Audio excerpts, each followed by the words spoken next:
শেষ পর্যন্ত ইরানের বিভিন্ন সামরিক ও পারমাণবিক স্থাপনায় হামলা চালালো ইসরায়েল। মার্কিন সংবাদ মাধ্যম নিউ ইয়র্ক টাইমস ও ওয়াশিংটন পোস্ট কয়েকদিন আগেই এই হামলার আগাম সংকেত দিয়ে খবর প্রকাশ করেছিল।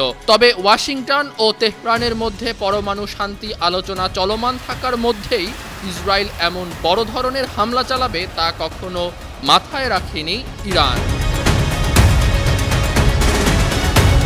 হামলার বিষয়টি মাথায় না রাখার আরেকটি কারণ মার্কিন প্রেসিডেন্ট ডোনাল্ড ট্রাম্পের বিবৃতি।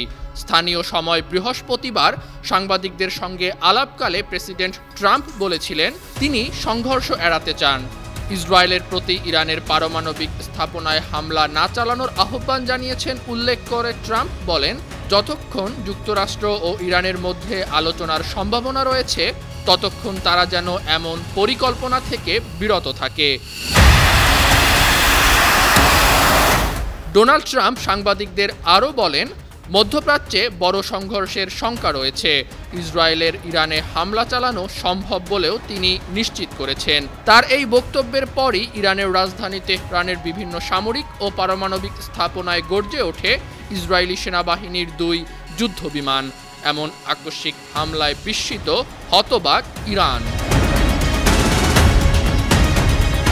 তেহরানের পারমাণবিক স্থাপনা লক্ষ্য করে শুক্রবার ভোররাতে চালানো হামলার নাম দেয়া হয়েছে অপারেশন রাইজিং লায়ন। এর লক্ষ্য ছিল তেহরানের ব্যালিস্টিক ক্ষেপণাস্ত্র কর্মসূচির হৃৎপিণ্ডে আঘাত হানা। হামলা চালানোর পরই ইসরায়েলি প্রধানমন্ত্রী বেনিয়ামিন নেতানিয়াহু এক ভাষণে বলেন, ইরানের পরমাণু অস্ত্রের অধিকারী হওয়ার হুমকি দূর করার জন্য অপারেশন রাইজিং লায়ন যতদিন প্রয়োজন ততদিন অব্যাহত থাকবে। নেতানিয়াহু বলেন, ইসরায়েল ইরানের প্রধান ইউরেনিয়াম সমৃদ্ধকরণ স্থাপনা লক্ষ্য করে হামলা চালিয়েছে। শুক্রবার ভোররাতে ইরানের রাজধানী যখন গভীর ঘুমে আচ্ছন্ন, ঠিক তখনই 5 ধাপে গর্জে ওঠে ইসরায়েলি যুদ্ধবিমানগুলো। দেশটির সেনাবাহিনী জানিয়েছে, ইসরায়েলি বিমান বাহিনীর 200টিরও বেশি যুদ্ধবিমান ইরান জুড়ে 100টিরও বেশি লক্ষ্যবস্তুতে হামলা চালিয়েছে। নেতানিয়াহু বলেন, ইসরায়েল নাতানজে ইরানের প্রধান ইউরেনিয়াম সমৃদ্ধকরণ স্থাপনা লক্ষ্য করে হামলা চালিয়েছে, তবে এটির ক্ষয়ক্ষতি এখন পর্যন্ত জানা যায়নি। রাতভর চালানো আকস্মিক হামলায় ইরানের 3 জ্যেষ্ঠ সামরিক কমান্ডার নিহত হয়েছে বলে দাবি করেছে ইসরায়েলি সেনাবাহিনী। সোশ্যাল মিডিয়া এক্সের এক পোস্টে ইসরায়েলি সেনাবাহিনী নিহতদের নামও উল্লেখ করেছেন। তারা হলেন ইরানের সশস্ত্র বাহিনীর প্রধান Mohammad Bagheri, Islamic Revolutionary Guard কর্পসের কমান্ডার হোসেন সালামি এবং খতম আল আম্বিয়া কেন্দ্রীয় সদর দপ্তরের commander major general Gholam Ali Rashid. শুধু তাই নয়, ইসরায়েলি হামলায় তেহরানের 6 পরমাণু বিজ্ঞানী নিহত হয়েছেন।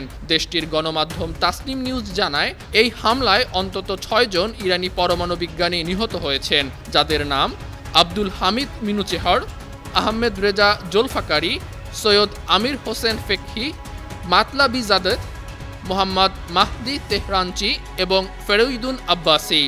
নিহত পরমাণু বিজ্ঞানীদের মধ্যে ফিকহ তেহরানের শহীদ বেহেস্তি বিশ্ববিদ্যালয়ের পারমাণবিক প্রকৌশল অনুষদের সদস্য ছিলেন। এছাড়া তিনি ইরানের পারমাণবিক শক্তি সংস্থার উপপ্রধান হিসাবে দায়িত্ব পালন করছিলেন।